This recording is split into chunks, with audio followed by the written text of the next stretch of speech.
Comme je dis, si j'avais vieilli dans la police, je serais peut-être devenu un flic comme ça, certainement même.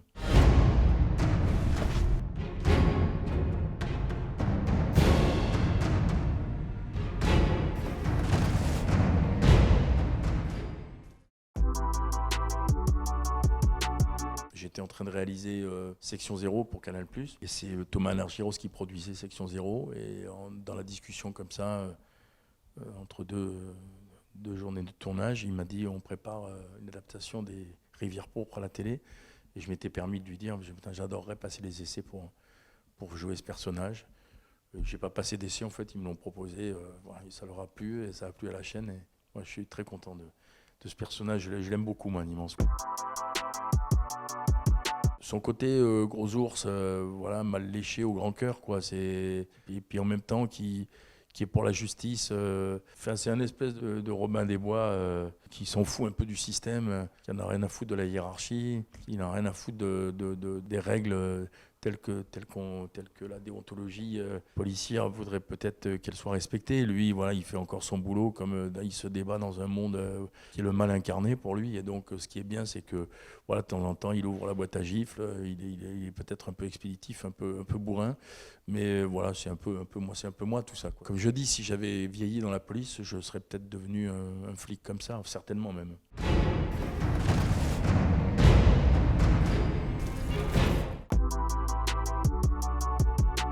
Le premier roman que j'ai lu, moi, c'est L'Empire des loups. Il y avait un personnage à l'animance il y avait un tandem comme ça, un jeune flic avec un flic à l'ancienne, assez border, ultra violent, qui était en maison de retraite justement quand on allait sortir. Donc j'avais trouvé que les rapports et les dialogues étaient formidables. Donc j'avais rencontré Jean-Christophe comme ça.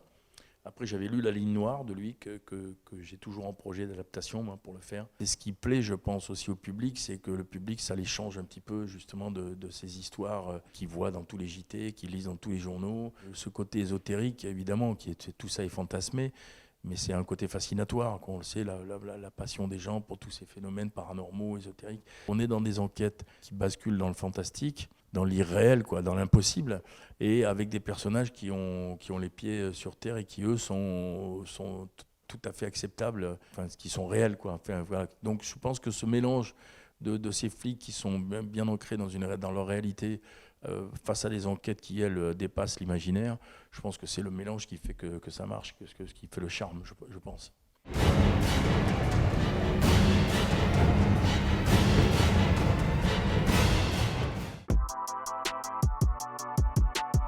Avec Camille, avec Erika, ouais. Bah, Erika, oui, on a un rapport père-fille maintenant, on fait un frère-sœur, grand frère et sœur. Puis on est très potes, donc on est toujours très heureux de se retrouver.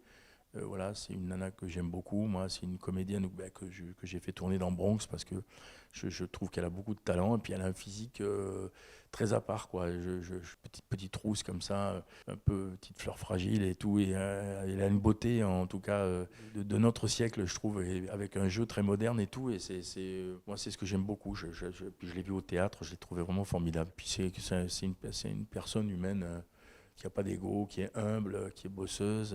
On s'entend super bien. Le tandem, il fonctionne à l'image comme il fonctionne dans la vie, hein. Vous voyez, quand on voit des séries comme True Detective, par exemple, qui est sur justement un tandem de flics comme ça, qui sont dans des trucs, dans des atrocités qui sont toujours liées à des choses assez macabres et assez pareilles, liées à la religion. Quand on les voit, quand ils sont en voiture, au restaurant et tout, ils parlent de choses profondes et tout. Nous, c'est vrai qu'on fait que parler des enquêtes et tout. On aimerait bien pouvoir se dévoiler un peu plus, avoir des scènes entre nous.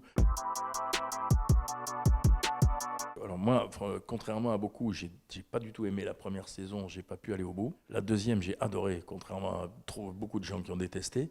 Et la troisième, je trouve que c'est juste un chef-d'œuvre. Colin Farrell, il est exceptionnel dedans. Avec des scènes cultes, et puis son personnage de flic irlandais, ivrogne et tout, enfin, il est formidable. Et Stephen Dorff, on est potes. Stephen Dorff, je l'ai rencontré un déjeuner au Coste à Paris. Quand on vivait dans un monde normal et on s'était bourré la gueule avec du rosé de Provence, tous les deux. Il était de passage à Paris et on était devenus copains comme cochons en une après-midi. Et il m'avait laissé son téléphone et je l'ai appelé, j'ai vu du Trou Détective, je l'ai appelé juste après et j'ai dit putain, en anglais, je lui ai dit voilà, t'es formidable. Et il m'a répondu 2 minutes après, quoi. non, je parle anglais comme, comme une vache espagnole. Non, non, je suis pas assez bon en anglais. J'ai tourné en anglais 2-3 fois dans le passé. J'ai fait une série pour la BBC, là, mais je faisais un français. C'était une comédie pour la BBC et je faisais le pisciniste, moi. Ça se tournait dans le sud. Je parlais anglais. Bonjour, good morning. I am coming from the swimming pool. Puis après, j'ai tourné dans Highlander, la série aussi, mais c'était un calvaire pour moi.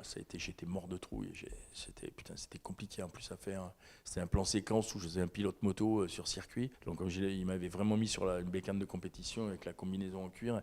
Et je faisais 2 tours de circuit avec la grue et tout. Et j'arrivais, boum, je me garais, je descendais de la moto et j'avais 3 minutes de scène en anglais. Basil forced me off the track. 2 years ago, it would never have happened. You know, Philippe, even champions return. Give me a gold watch? Forget it. It's not gonna happen. Pour moi, c'est un calvaire, je referai plus. Alors, j'y suis arrivé, mais j'ai perdu 8 litres dans la combinaison en cuir.